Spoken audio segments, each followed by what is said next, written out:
Welcome back. We continue. The next section is Illumination. We know that ecstatic religious experiences have a biological, neurochemical, and psychological component. It is hard to know if these experiences are just hallucinations or if they're far more than that. The most basic elements of ecstatic religious experiences are, first, connection to eternal love. And then there's the opening of inconceivable perceptions and insights. You see the light.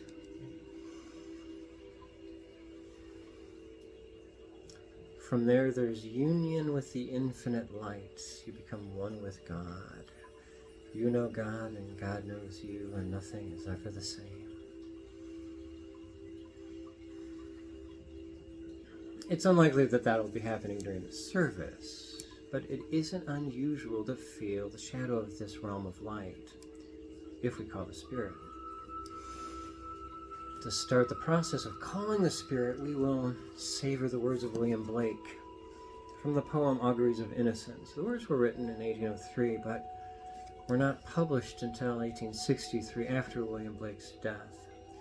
Blake captures the essence of communion with eternity in 4 short lines. To see the world in a grain of sand, and heaven in a wild flower. To hold infinity in the palm of your hand, and eternity in an hour.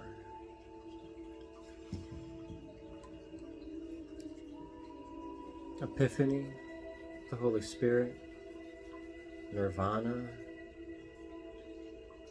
and communion with the ultimate ground of being.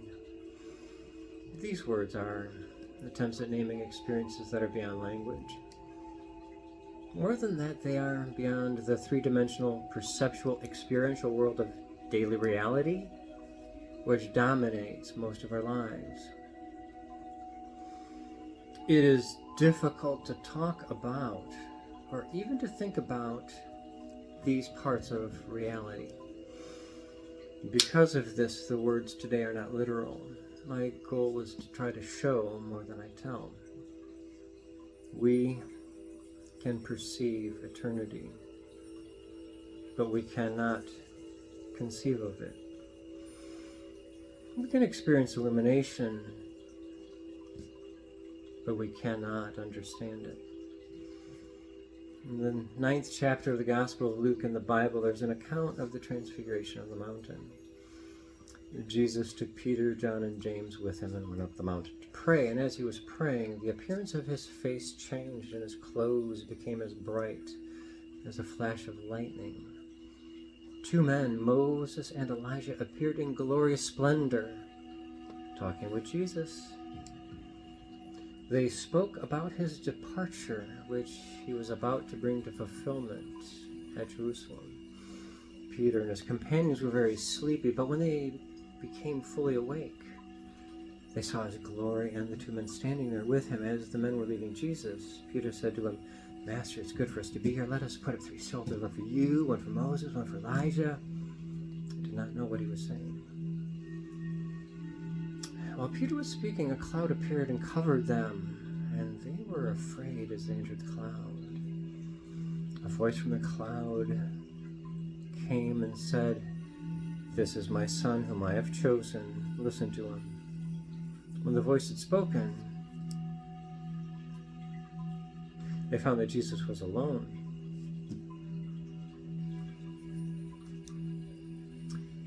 In the 14th chapter of the Gospel of Matthew, listen to how Jesus describes the Holy Spirit, starting with verse 26. Jesus tells his disciples, "The Advocate, the Holy Spirit, whom the Father will send in my name, will teach you all things, and will remind you of everything I have told you. Peace I leave with you. My peace I give you. Do not let your hearts be troubled, and do not be afraid. These two biblical accounts contain echoes of the experience of illumination from the Christian tradition. On the mountain, the disciples heard the voice of God. They were surrounded by glorious sacred light. When telling them of the Holy Spirit, Jesus tells them a time will come when they will tune into the Holy Spirit, which will teach them all things. Jesus was letting them know that he was going to open a spiritual door, showing those who love him how to get direct insight from the divine light of the Holy Spirit. Lessons from eternity. One thing is certain. These experiences are real. Of course, on how many levels they are real is a perplexing mystery. If nothing else, religious ecstasy is a quirk of neurochemistry. But I tell you the truth, I feel the presence of the Spirit in this place. Whatever this mystery is, it is really here, right now. It is within each one of us. There are levels of human perception and consciousness that are universally described in terms of overwhelming eternal love, infinite transcendence, and cosmic wisdom. Christianity has the Holy Spirit, which is the very breath of God blowing down from heaven, sent by Jesus to transform us after he transcended death. Buddhism calls this phenomenon nirvana, which is the perfect reunion with the ground of being, beyond duality, beyond language.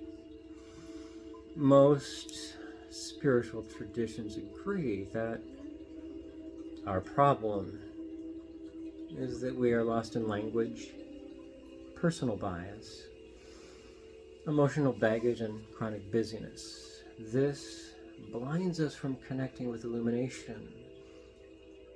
Illumination is always around us. I can personally testify that all we need to do is quiet the storms within our souls and feel the love within us, and then this incomprehensible love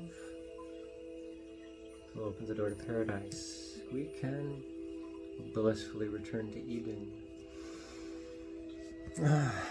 We can breathe in.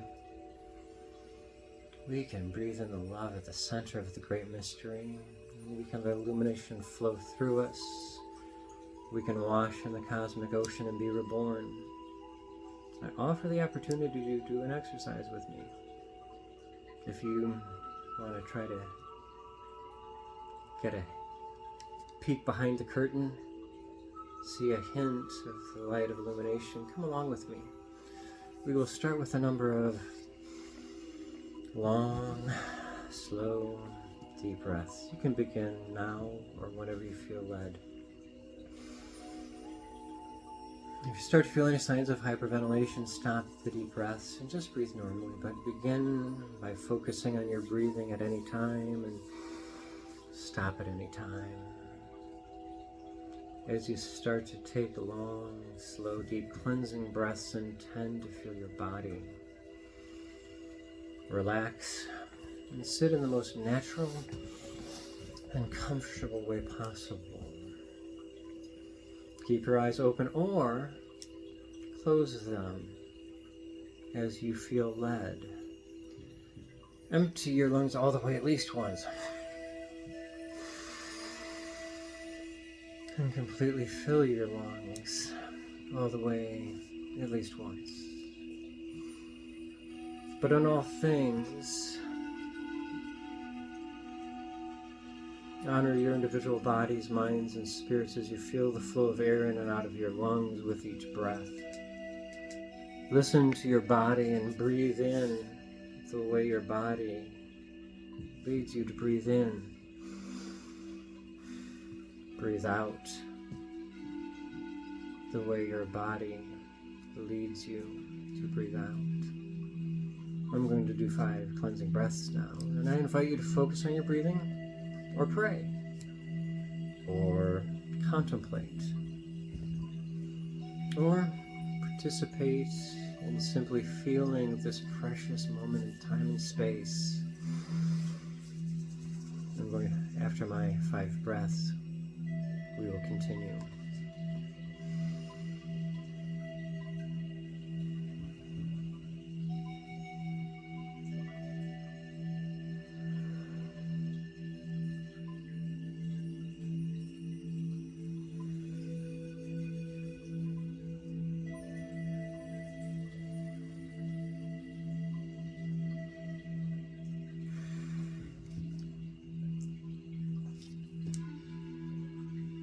The exercise continues as we listen to John Denver share with us the beauty of the Rocky Mountains. Again, I encourage you to drink in, to breathe in the sounds of the words and the visual stimuli of Denver's sacred song. Tune into his crystalline abandon.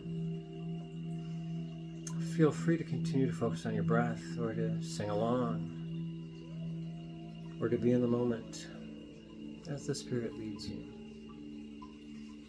At this time, you go to the next video and watch Rocky Mountain High. Thank you for participating in the Silverwolf experience.